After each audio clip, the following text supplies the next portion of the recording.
Hello everyone. Let us start our today's discussion with multiple access techniques. As we have already studied in previous semesters, multiplexing is combining of multiple signals into a single channel. So using a single channel, you can transmit multiple signals. Okay. Similarly, multiple access is the application of multiplexing.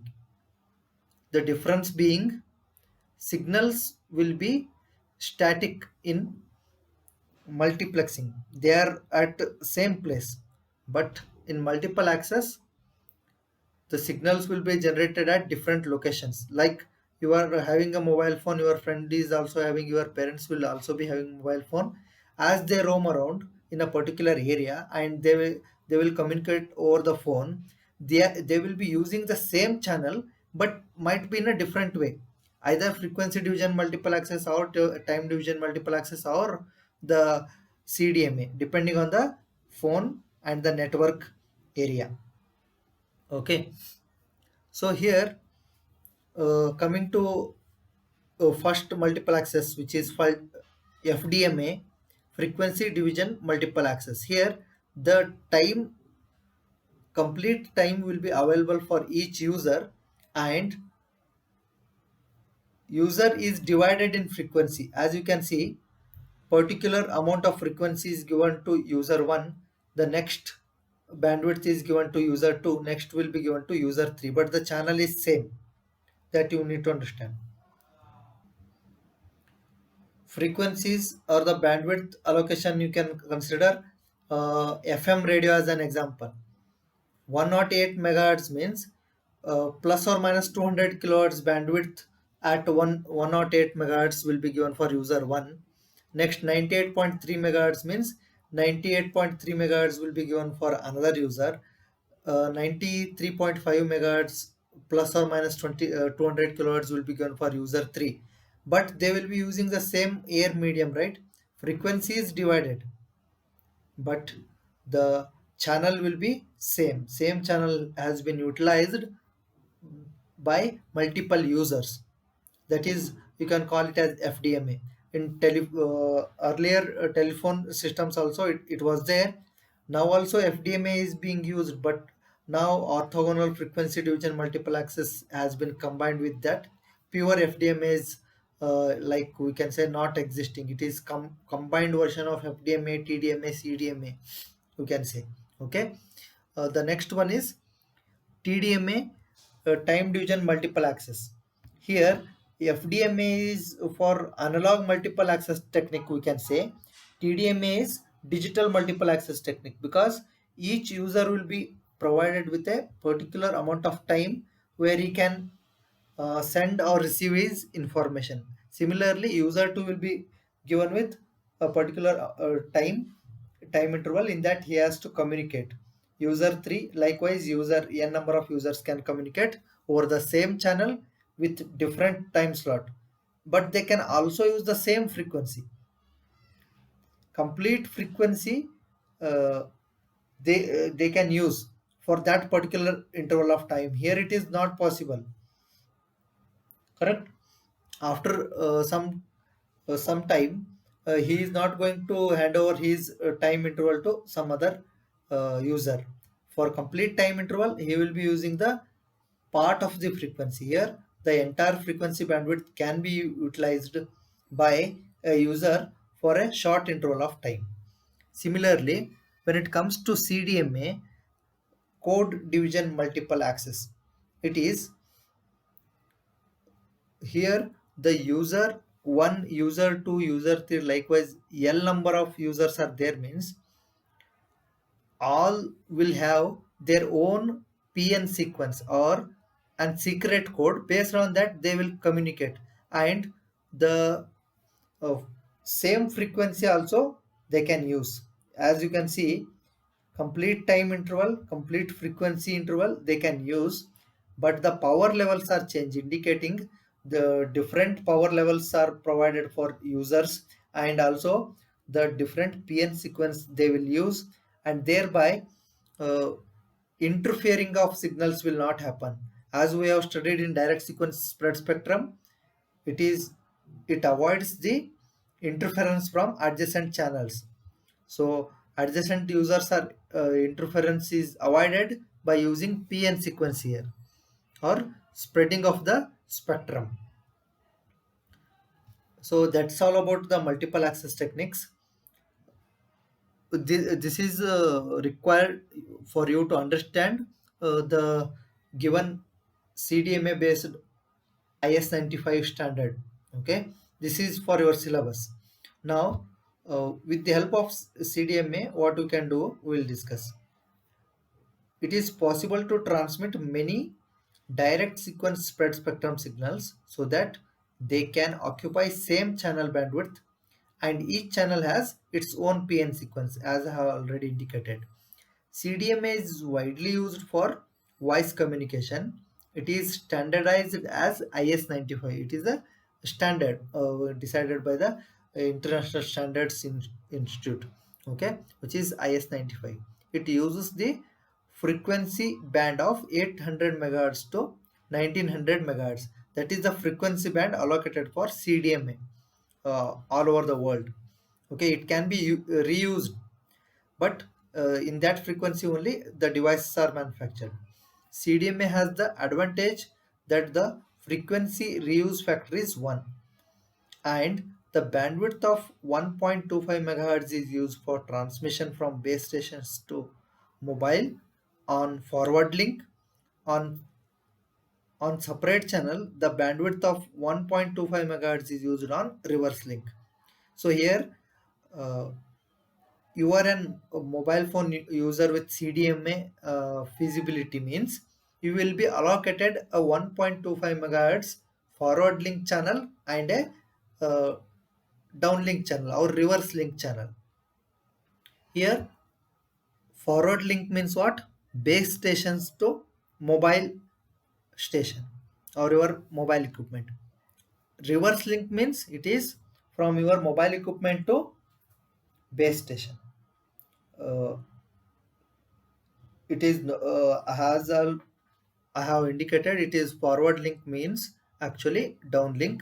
Reverse link is uplink. Remember this. It will help you in next semester when you study about LTE-4G. Okay. The direct sequence spread spectrum signals with CDMA are transmitted on forward and reverse link with the chip rate of 1.2288 mega chips per second. So given bandwidth is 1.25 megahertz. In that 1.2288 uh, mega chips per second is the you can say chip rate, and other the remaining bits will be used for some other uh, signaling purposes. Okay. Now forward link of this CDMA based IS-95, we will see. This is the forward link block diagram. Here you can see the first block, forward link data 1.2 kbps to 9.6 kbps. So this is he has given varying because as we use the Y signal will be what? It will be varying from one frequency to another frequency continuously. So we have to uh, have a variable frequency over here. Now this is applied to convolutional encoder. The convolutional encoder of 1 by 2 or the 1 by 3 is used, and constant length of 9 is used. The encoded data is then passed through a block interleaver. This is the next. This convoluted signal is passed to block interleaver. What this block interleaver does is it overcomes the effects of burst errors. The output of interleaver is available at the rate of 19.2 kbps. Okay, so 19.2 kbps is the output of block interleaver. It avoids the burst errors. Now using The 19.2 kbps signal of this block interleaver is multiplied with a long code generator sequence. Initially, its rate will be 1.2288 megachips per second, and it is decimated to 19.2 kbps. This long code is been used to minimize the cross correlation between different users. Okay, and now uh, this sequence is multiplied with HUDMARD sequence with chip rate of 1.2288 megachips per second. This HUDMARD sequence is having a 64-bit length.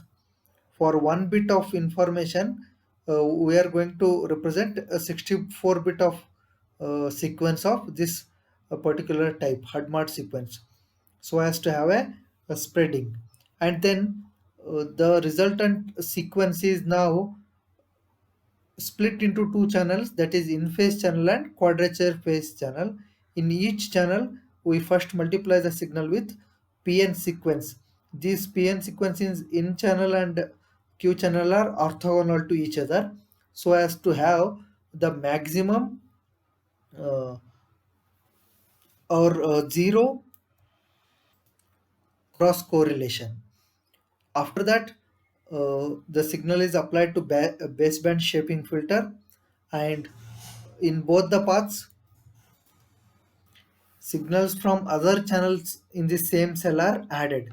Here, cell means we have in wireless communication cellular concept. You can think of different users will be added to the uh, channel. Okay, this will be summed together. Different user signals will be summed, and then it is modulated. Here, the modulation takes place. Until then, spreading of the sequence was happening. Okay, you need to understand this.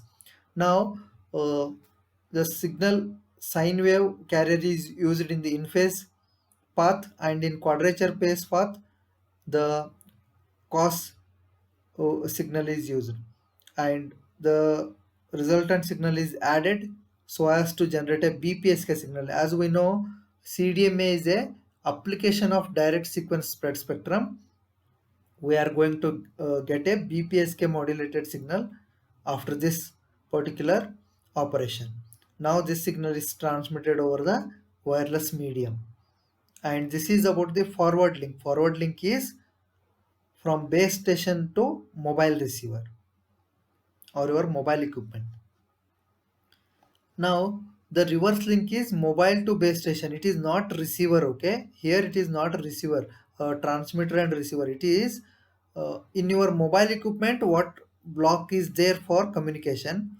In the base station, what kind of different blocks have been used for communication. That is what this indicates. So here the mobile transmitters are battery operated, and we want to have a power efficient transmission. That's why it is different from this forward link.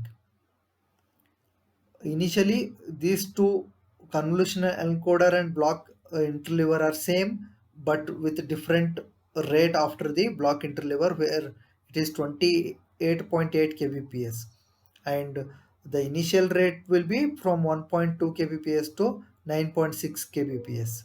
Okay, after block interleaver, here orthogonal modulation will takes place, and the bit rate now goes to 3.7.2 kbps, and this is uh, applied to a product modulator where long code generator sequence will be multiplied with this 307.2 kbps signal. Here decimation will not take place, directly long code generation will happen, and that is multiplied. After that, again the signal is split into I channel and Q channel. PN sequence of length uh, 64 bits, or the chip rate 1.22 megachips per second is used to multiply the base signal. Now this signal, spreaded signal, is passed through baseband shaping filter. In the Q channel, we have half the chip delay, which is utilized here, and After these operations, BPSK modulated as I already told, and the signal is output or transmitted for the base station from the mobile. This is all about CDMA based on IS-95 system. Okay, I have explained it briefly because some of the topics in this particular are out of our scope. Okay, this completes this module, and I hope you have understood most of the topics.